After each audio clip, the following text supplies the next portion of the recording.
नमस्कार, खम्मा घड़ी केपी न्यूज 24/7 में आपका स्वागत है। मैं हूं आयुषी विजयवर्गीय आपके साथ और आप देख रहे हैं हमारा राजस्थान बुलेटिन। तो चलिए खबरों के सफर की शुरुआत करते हैं और सबसे पहले एक नजर हेडलाइंस पर। बारां में टांडा अहिरान गांव में विधायक ललित मीणा को घोड़ी पर बिठाकर किया जोरदार स्वागत। पूर्व मंत्री बैरवा ने इटावा क्षेत्र का दौरा कर जनभाव सुने। डूंगरपुर 13 जनवरी 2024 दिल्ली से स्वच्छता का अवार्ड लेकर पहुंचे सभापति का डूंगरपुर शहर में हुआ जगह जगह स्वागत। डूंगरपुर में लापता बुजुर्ग का कुएं में शव मिला। जालिमपुरा पंचायत के गांव में अक्षत वितरण संपन्न। अयोध्या से आए अक्षतों के साथ में गांव खरेटा में निकली शोभा यात्रा।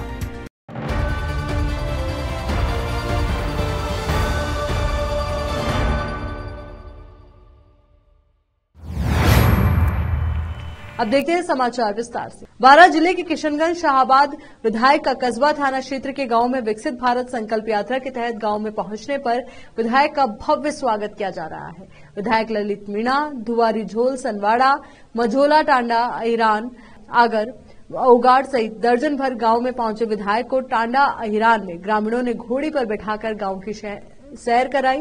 इस दौरान ललित मीणा ने ग्रामीणों को प्रधानमंत्री द्वारा चलाई जा रही विभिन्न योजनाओं की जानकारी दी। साथ ही ग्रामीणों ने भी विधायक के सामने अपनी समस्याएं रखी।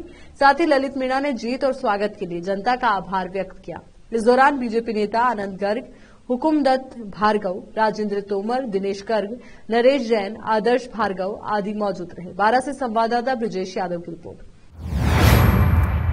इटावा में पूर्व मंत्री रामगोपाल बैरवा शुक्रवार को इटावा क्षेत्र के दौरे पर रहे। इस दौरान इटावा नगर, पीपलदा, करवाड़, रोन खेडली, कड़ीला खेडली, गुमानपुरा गांव में भी लोगों के बीच अभियोग सुने।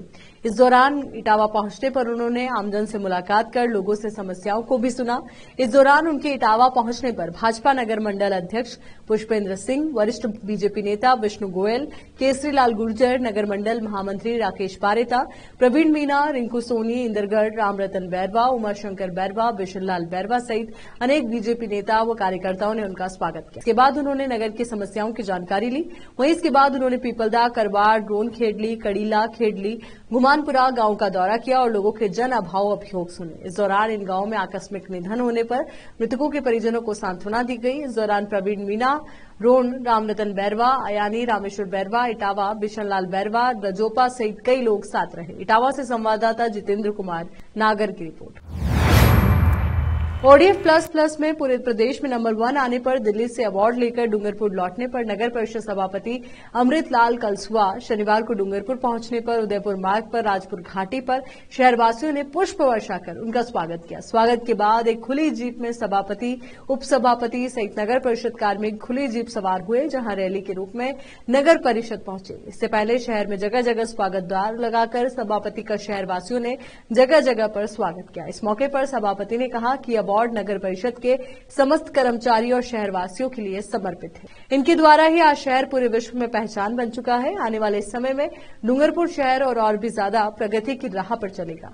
शहरवासियों ने स्वच्छता को लेकर अपनी आदत बन चुके हैं, जो एक अच्छी बात है। डूंगरपुर से संवाददाता सादिक अली की रिपोर्ट। डूंगरपुर के लिए बड़े गर्व का विषय है कि लगातार चौथी बार हमको इनाम मिला और इस बार पूरे राजस्थान में 1 लाख से कम जनसंख्या वाली निकायों में डूंगरपुर नंबर 1 है। ये सारा श्रेय डूंगरपुर की जनता को, डूंगरपुर के नगर परिषद के कर्मचारियों को और नगर परिषद के पार्षदों को, ब्रांड एम्बेसडरों को जाता है। और हम तो निमित्त मात्र हैं, हम सभी आपके प्रतिनिधि के रूप में वहाँ जाके प्रतीक ले गए। पूरे डूंगरपुर का सम्मान है ये।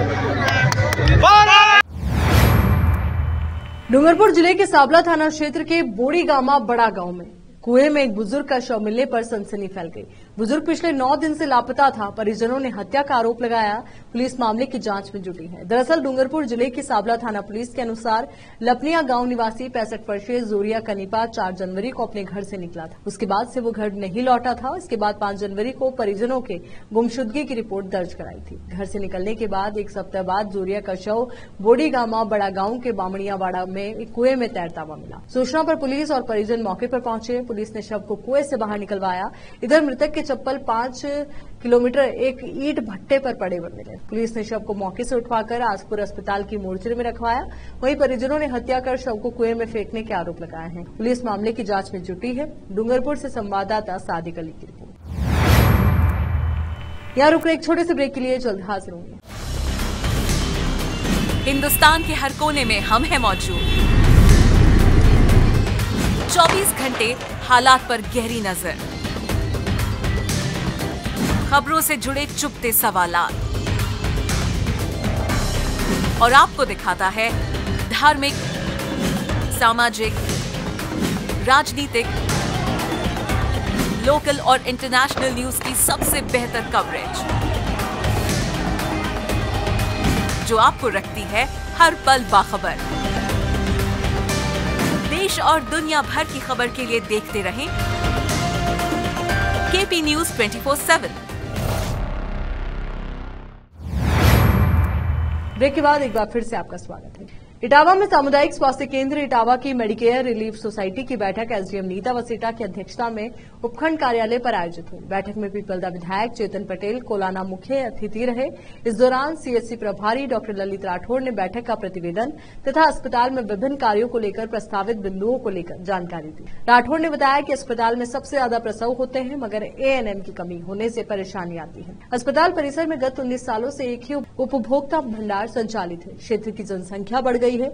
वहीं अस्पताल में आने वाले मरीजों की ओपीडी गत वर्ष 2 लाख से भी अधिक है और संख्या में भी इजाफा हो रहा है, जिसको देखते हुए एक अन्य उपभोक्ता दवा भंडार खोला जाना आवश्यक है, जिसका प्रस्ताव सर्वसहमति से लिया गया। बैठक में विधायक चेतन पटेल ने कहा कि अस्पताल की व्यवस्थाओं में उचित सुधार किया जाए और जो सुविधाएं बंद है उनको शुरू किया जाए। ब्लड बैंक को तुरंत शुरू करें ताकि मरीजों तथा प्रसूताओं को उचित उपचार मिल सके, जिस पर राठौड़ ने बताया कि अगले सप्ताह तक ब्लड बैंक को शुरू कर दिया जाएगा। एसडीएम नीता वसीटा ने कहा कि अस्पताल में आने वाले प्रत्येक मरीज को सुगम व त्वरित उपचार मिलना चाहिए। इस दौरान चिकित्सकों तथा नर्सिंग कर्मियों का व्यवहार मरीजों तथा उनके परिजनों से सौहार्दपूर्ण रहना चाहिए। एसडीएम वसीटा ने कहा कि अस्पताल के सामने व परिसर में ट्रैफिक व्यवस्था में सुधार करें ताकि मरीजों तथा उनके परिजनों को दिक्कतों का सामना नहीं करना पड़े। बैठक में डॉक्टर राठौड़ ने बताया कि अस्पताल में एक लाइफ सपोर्ट एम्बुलेंस कई माह से नर्सिंग स्टाफ तथा चालक के अभाव में खड़ी हुई है। यदि एम्बुलेंस 108 को दे दी जाए तो मरीजों को सुविधा मिल सकेगी, जिस पर विधायक तथा अन्य सदस्यों ने सहमति जताई। इटावा से संवाददाता जितेंद्र कुमार नागर की रिपोर्ट। श्री राम मंदिर प्राण प्रतिष्ठा समिति द्वारा सुल्तानपुर खंड के सभी राम भक्तों की टोली द्वारा घर घर पहुंचकर अयोध्या में बन रहे प्रभु श्री राम मंदिर की प्राण प्रतिष्ठा की जानकारी दी। राम भक्त घर जाकर पत्रक, मंदिर का चित्र और अक्षत देकर आमंत्रण दे रहे हैं। इस दौरान घर घर बताया गया कि 22 जनवरी को श्री राम की प्राण प्रतिष्ठा की जाएगी। अपने घर में दीपक जलाएं और पास के मंदिरों को अयोध्या मानकर भजन कीर्तन करें। जालिमपुरा पंचायत के जालिमपुरा, थरला, खेडली, कालिया, बख्तरी, गोकुलपुरा के प्रत्येक घर में जाकर आज आमंत्रण दिया गया। इस अवसर पर जितेंद्र पंकज, अनिल मेघवाल, मनोज बैरवा, मुकेश प्रजापत, पप्पू मेरोठा, प्रहलाद मेरोठा, मुकेश मेरोठा, रवि वाल्मीकि, प्रदीप दादीश, दिनेश वैष्णव, सुनील गोचर, महेंद्र गोचर, श्री प्रजापत, रामविलास प्रजापत, रामनिवास बैरवा, जगदीश मीणा, द्वारकालाल वैष्णव, रमेश बैरवा, हेमराज गोचर, चतुर्भुज सुमन सहित कई कार्यकर्ता उपस्थित रहे। इटावा से संवाददाता जितेंद्र कुमार नागर की रिपोर्ट। बारां जिले में अवैध शराब, स्मैक, गांजा, जुआ, सट्टा सहित पत्थर, मिट्टी, बजरी के अवैध खनन की लगातार मिल रही शिकायत पर बारां के नवनियुक्त जिला कलेक्टर रोहिताश्व सिंह तोमर ने गंभीरता से इसे लेते हुए जिले के संबंधित अधिकारियों को कार्रवाई के आदेश जारी कर दिए। साथ ही शिकायत के लिए जिला स्तरीय हेल्पलाइन नंबर जारी किया है। जिला कलेक्टर रोहिताश्व सिंह तोमर ने कहा कि जिले में अवैध गतिविधियों की रोकथाम के लिए सख्त एवं प्रभावी कार्रवाई की जाएगी, जिससे अवैध खनन व अन्य अवैध गतिविधियों पर लगाम लगाई जा सके। उन्होंने कहा कि पुलिस, जिला प्रशासन, वन विभाग, परिवहन तथा खान विभाग द्वारा संयुक्त अभियान चलाकर खनन माफिया के विरुद्ध सख्त कार्रवाई की जाएगी। भविष्य में अवैध खनन की रोकथाम सुनिश्चित कराने के लिए एक टास्क फोर्स गठित की जाएगी। कलेक्टर रोहिताश्व सिंह ने आमजन के लिए किसी भी प्रकार की अवैध गतिविधियों की जानकारी देने के लिए जिला स्तरीय हेल्पलाइन नंबर 9509985864 जारी किया है। किसी भी प्रकार की सूचना देने वाले व्यक्ति का नाम गुप्त रखा जाएगा। अवैध खनन पर निगरानी के लिए ड्रोन तथा अन्य आधुनिक तकनीक की मदद ली जाएगी। आदेश के बाद पुलिस ने जिले में ताबड़तोड़ कार्रवाई शुरू कर दी है। बारां कोतवाली पुलिस ने एक ही दिन में 2 दर्जन से अधिक जुआ सट्टा के आरोपी गिरफ्तार किए हैं। वहीं अवैध खनन करते जेसीबी मशीन सहित ट्रैक्टर ट्रॉली जब्त की गई है। सीआई रामविलास मीणा ने बताया कि शहर के विभिन्न स्थानों से जुआ सट्टा खाई वालों के खिलाफ 10 कार्रवाई करते हुए 26 जनों को गिरफ्तार किया है, जिनके कब्जे से 61,260 रुपए जब्त किए हैं। वहीं समस्तपुर क्षेत्र में मिट्टी का अवैध खनन करते एक जेसीबी मशीन सहित ट्रैक्टर व एक बजरी से भरे डंपर को जब्त किया है। कार्रवाई आगे भी जारी रहेगी। वहीं डीएसपी राजेंद्र मीणा ने बताया कि जुआ सट्टा सहित अवैध खनन की लगातार शिकायत आ रही थी। एसपी के निर्देश पर देखा तो जुआ सट्टा चल रहा था। कार्रवाई कर आरोपियों को गिरफ्तार किया। उन्होंने कहा कि अब अवैध कारोबार नहीं चलने दिया जाएगा। ऐसे में अब जिले में अवैध कारोबारी खननकर्ताओं में हड़कंप मच गया है। 12 से संवाददाता ब्रजेश यादव की रिपोर्ट।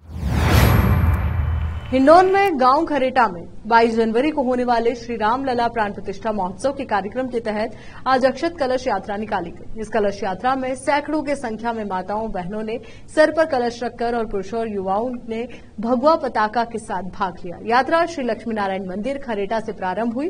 गांव के प्रमुख रास्तों पर होकर के कलश यात्रा निकली। खरेटा सरपंच भूदेव डाकुर की ओर से यात्रा पर जेसीबी से पुष्प वर्षा करवाई गई। जगह जगह ग्रामीणों ने कलश यात्रा का पुष्प वर्षा करके स्वागत किया। इस दौरान डीजे के माध्यम से बज रहे श्री राम भगवान के भजनों से पूरा गांव का माहौल धर्ममय हो गया। यात्रा हनुमान मंदिर पर भगवान श्री राम की आरती और हनुमान चालीसा पाठ के साथ संपन्न हुई। इस दौरान खरेटा सरपंच भूदेव डागुर, गोपाल सिंह, नटवर सिंह खरेटा, रामकुमार, महेंद्र, देवेंद्र शर्मा, मनोज शर्मा, गुल्लर मास्टर, रवि तारा सिंह, भवानी भूरा जाट, हरि सिंह, सोमवीर, नरेंद्र बनिया, हरिमोहन, मलखान, सुखपाल, जमनालाल याटव आदि सैकड़ों की संख्या में ग्रामीण मौजूद रहे। केपी न्यूज के लिए संवाददाता अजीम खान की रिपोर्ट।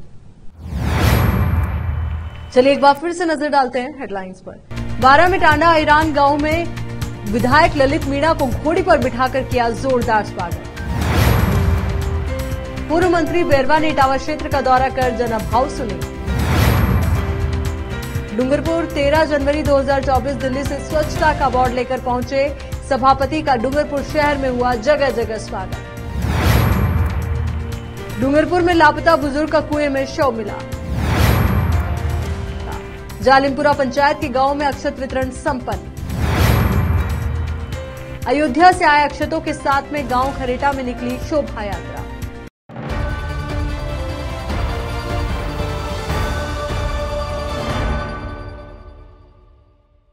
केपी न्यूज के राजस्थान बुलेटिन में फिलहाल के लिए इतना ही। देश और दुनिया से जुड़ी तमाम ताजा खबरों के लिए बने रहिए केपी न्यूज 24/7 के साथ। धन्यवाद।